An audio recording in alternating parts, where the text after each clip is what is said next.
Good afternoon. Music for Dummies. First I'll give you a little bit of a brief background. Can you hear me okay? Yes. Okay, give you a little bit of a brief background.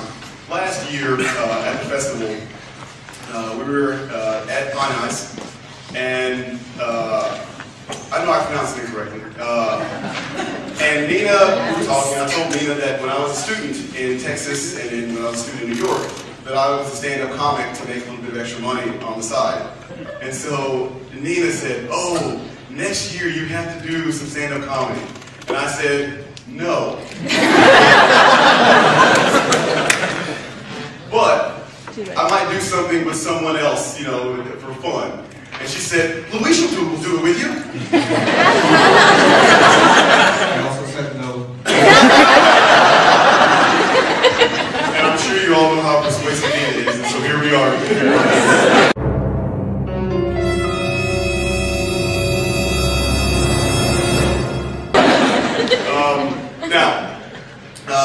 You know, we've been going to the concerts, and you know, there's been some great concerts, not only the faculty concerts, but the student concerts as well. I mean, they've been really, really good. But one of the things that has, you know, and I teach this to my students all the time back in the States, one of the things that's always very tricky is doing bows. If you watch the bows, they are very interesting. First, let me show you a proper bow. A proper bow is the audience is applauding for you, the audience is saying, thank you so much.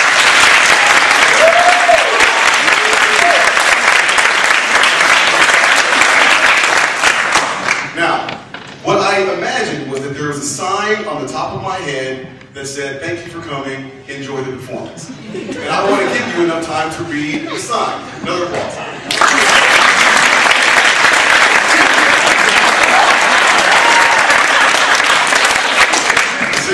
And this is what I always tell my students. When you're down there, just go ahead and say, thank you for coming, enjoy the performance. You know? And that's fine. That's a great thing to do. But now we have seen all manner of different bows throughout the week here. We have seen and this is been very common in the student concerts, the I don't want to look at the audience bow.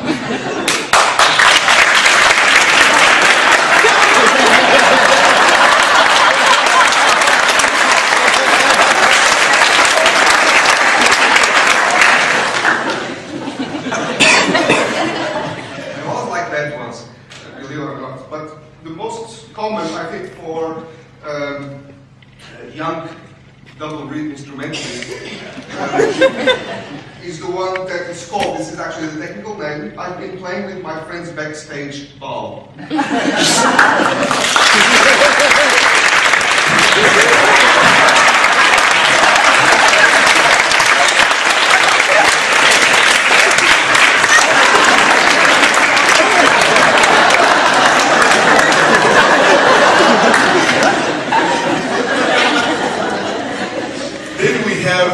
And this has been very common in some of the faculty concerts.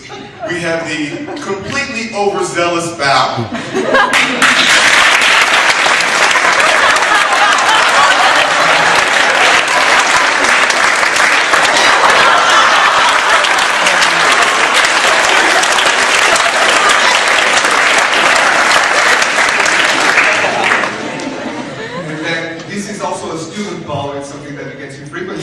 Which is, I'm going to do everything else possible before I bow.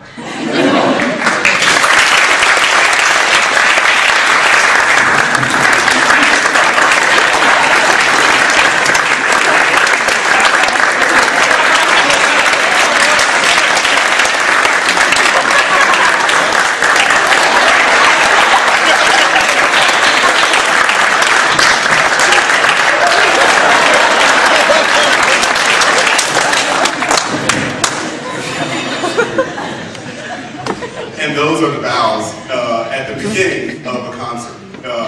Now, also there are the bows at the end of the concert, which are also very funny. The typical bow at the end of the concert is you bow once, and then you immediately leave the stage. You leave your music on your stand, and you immediately walk off stage like so.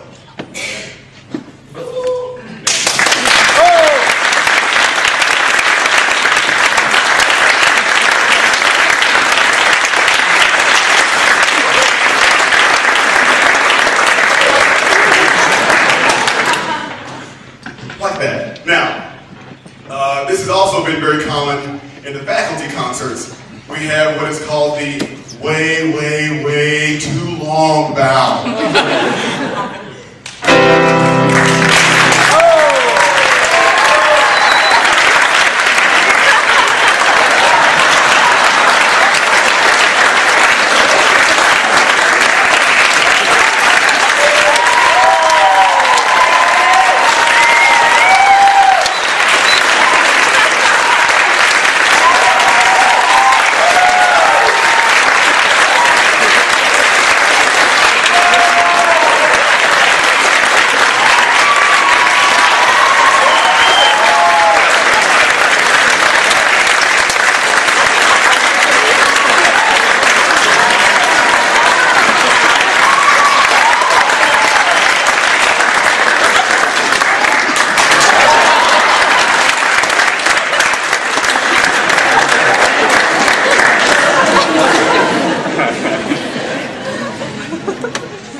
And then there's the, from the student concert, this is my favorite bow, the, I just want to get the heck out of here bow.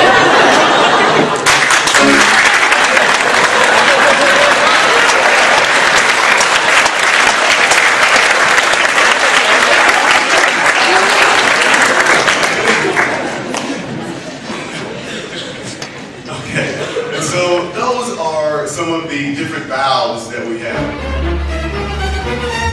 Now, the next thing is, there was just a class on managing performance anxiety and mental training. And one of the things that you have to do as a musician is prepare yourself mentally. And there are all of these strange things that are going around in your mind when you're performing and when you're backstage. So the next part of our program is going to be in the mind of the performer.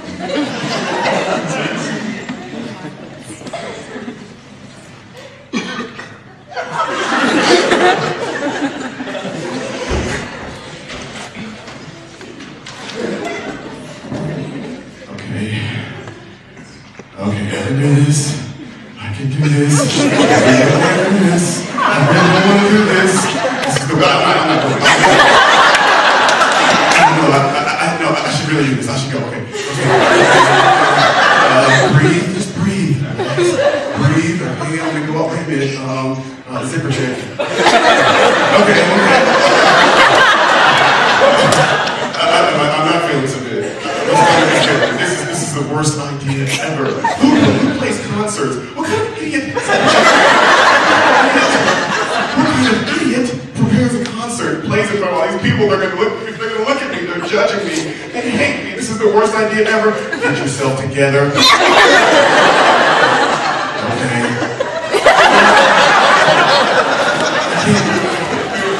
It's awful. I can do this. I can do this. I have been working for years to learn to play this well. I can do this. I can do this. I can do this. I can do this.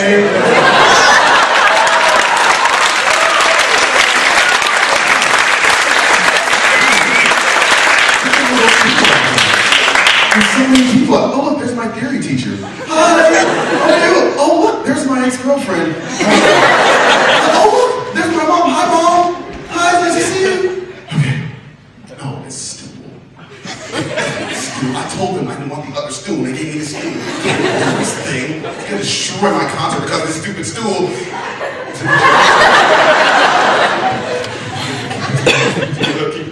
Stupid school. I told him I wanted a good school.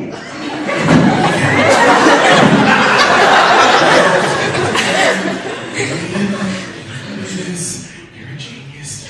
Guys, I'm a genius. I can do this. I can do this.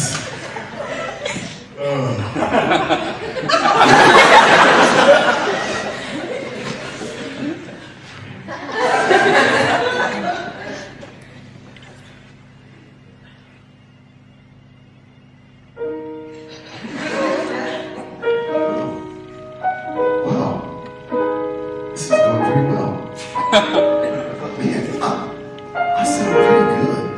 I am amazing. This is going to go down as the greatest performance of my entire life. I am a genius. I am loving me right now.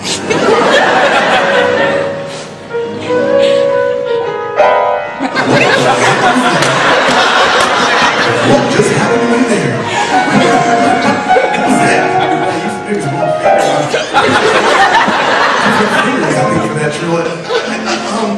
Okay, relax, you can do this. Get yourself together. And mistakes happen. No one's perfect, especially not you. Especially not today. Mistakes happen, everything is okay. I can do this.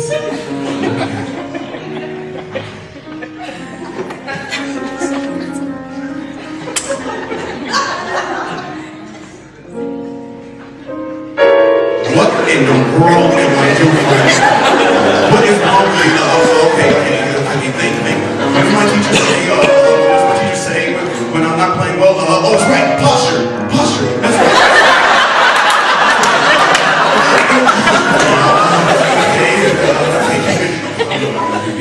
I'm not sounding very good. Let's see. Well, the easiest way. This is a mess. Okay. Maybe I'll just. Oh, I know. When you're scared, the best thing to do is to play faster. That's right. So if I play faster, I'll get out of here, and that'll be great. This whole thing will end. Thank you very much.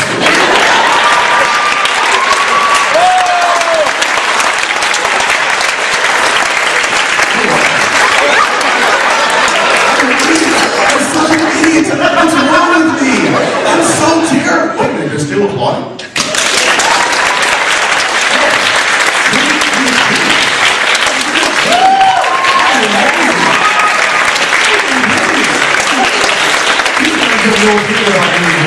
I was awful. I'm a hack. I'm so proud of myself. They're fools and I fooled them again. Thank you.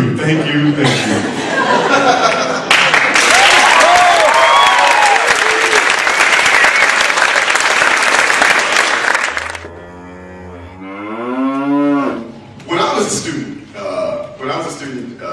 at every school, but particularly in the Manhattan School of Music, we had to attend concerts. We had this requirement that, every year you had to attend 20 different concerts. You could go to concerts or master classes, you could do any of a number of things.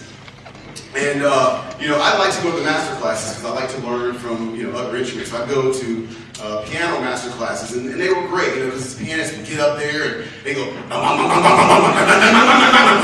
they play all these notes, these violinists would get up there and they start playing, they're playing high Z flats, and then, and it was just amazing. But the most fun I ever had at a master class was I went to a bass trombone master class. And if you've never been to a bass trombone master class, you should go. It's really, really funny. So, in every other instrument, when they're playing master classes, like I said, there's all this virtuous, virtuosity on the instruments. They're, again, you use the violins, the pianist, playing all these notes, and then I go to a bass trombone master class, and they're doing orchestral excerpts, things from, and so the guy gets up there and he goes, okay, I'm going to play a little bit from Shostakovich 5. Okay, great. Ba-bee, ba-ba, ba-bee, ba-ba, ba-ba, ba-ba, ba-ba, ba-ba.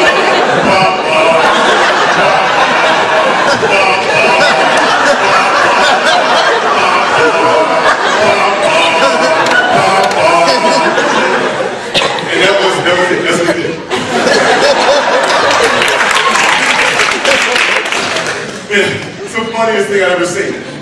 And so then this, the expert bass trombonist is up there, and the student is there. He says, okay, man, okay, now I want you to try a little bit of that again, okay, so just try a little bit. He said, go, okay. So the guy gets up there and he's like, wham! Say it, okay, that's great. Yeah, nice job. All right. So now I want you to do it again, but this time, just a little bit more round in the sound.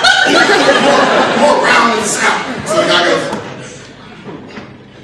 wham! That's great. Beautiful. Fantastic. Okay. Now if you can just make it with, a little bit more length, it'll be perfect. Wham! Yeah. Beautiful. Absolutely fantastic. Okay, so now I want you to really focus on the attack of the note. So the sound is instantaneous, immediate, big wall of sound. Okay, all right. Wham! and so the guy proceeds to do this, for quite a while. You've never seen it. It's really funny. But I think about it. If you've ever been to an orchestra concert,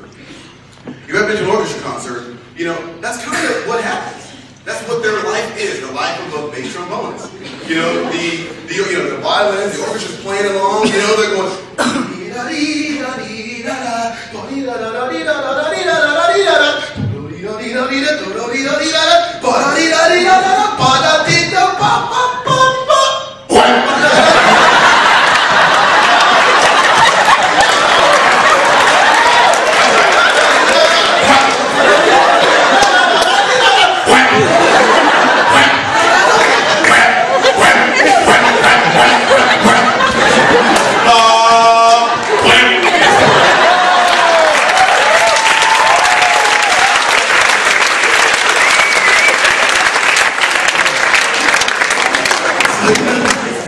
I kind of got it. I kind of got it at that point.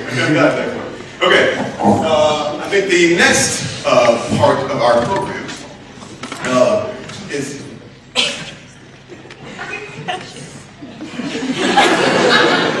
No, he's actually supposed to come out. I was like messing with him.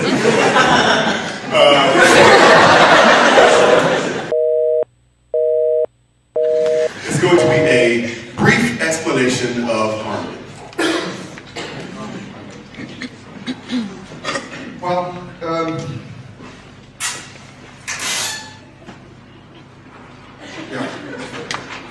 the problem with harmony, harmony and counterpoint and anything theoretical that musicians are supposed to know, no one actually knows. We speak about harmony with students, you are giving them a lesson, just enjoy that augmented chord, and the student looks at you. Point me to it, please. And then they enjoy. But musicians have a hard time understanding what harmony is. So instead, what they do, they try to replicate what they feel from the harmony with their faces and body movements. So if you see in the faculty concerts, for instance, in this festival specifically, if you see any of our artists, pianists.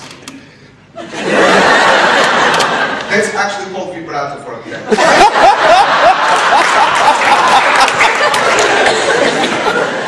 Some do it like this, others do it like me. It works. So, in actual fact, it's a non-technical explanation for harmony. That's what we do. It takes us a lifetime to understand it, and become absolutely fantastic by methods of association, of imitation, of just pure simple living. Let's start with, first of all, understanding what are inversions. Inversions are like different salad dressings. Yeah? So you have your lettuce, and then you have some Greek, and then you have some Caesar, some chicken, so that's inversions. And within each chord, you have inversions. Let's start, for instance, with major chord. Major chord is the happy chord, the content chord, the relaxed, joyful.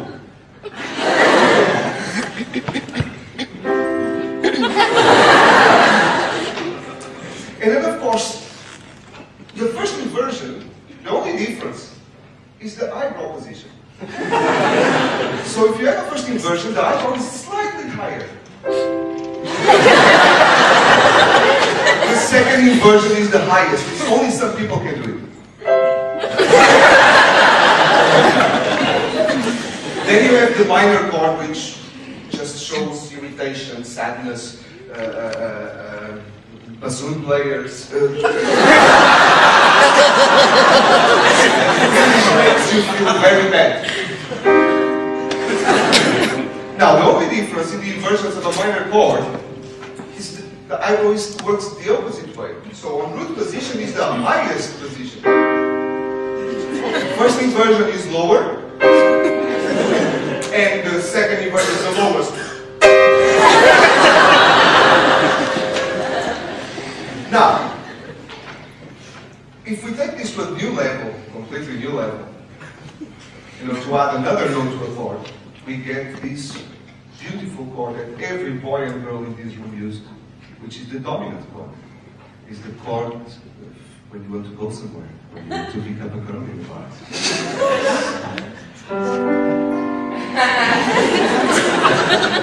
Or the chord when you realize your zip is gone.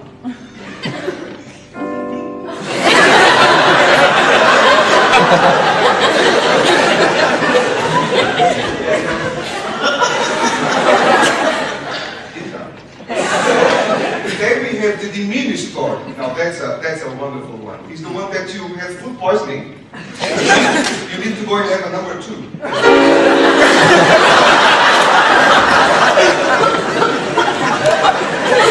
There is a close chord which is called the half diminished, which is pretty much the same. You had food poisoning, but you did number 2 in your pants.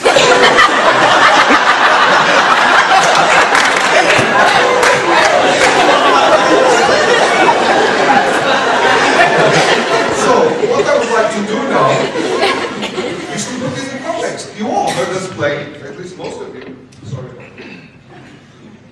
And when we have a piece, we have this collage of harmonies and melodies that create this mixture of feelings. Food poisoning, bowel movement. So we are going to use just the introduction of the sonata pathétique by Beethoven. Thank you very much.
Now, for our final part of our program, here is a performance by the world's worst accompanist and a mediocre bassoonist.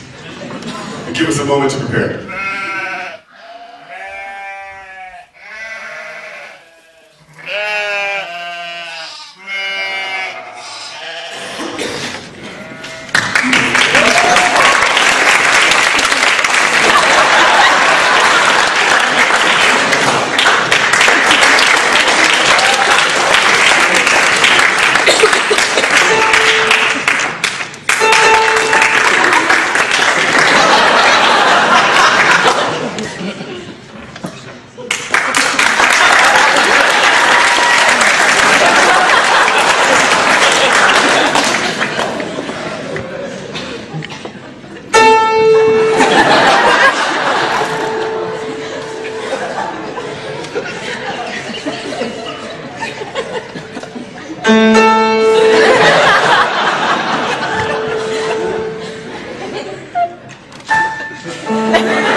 Thank you.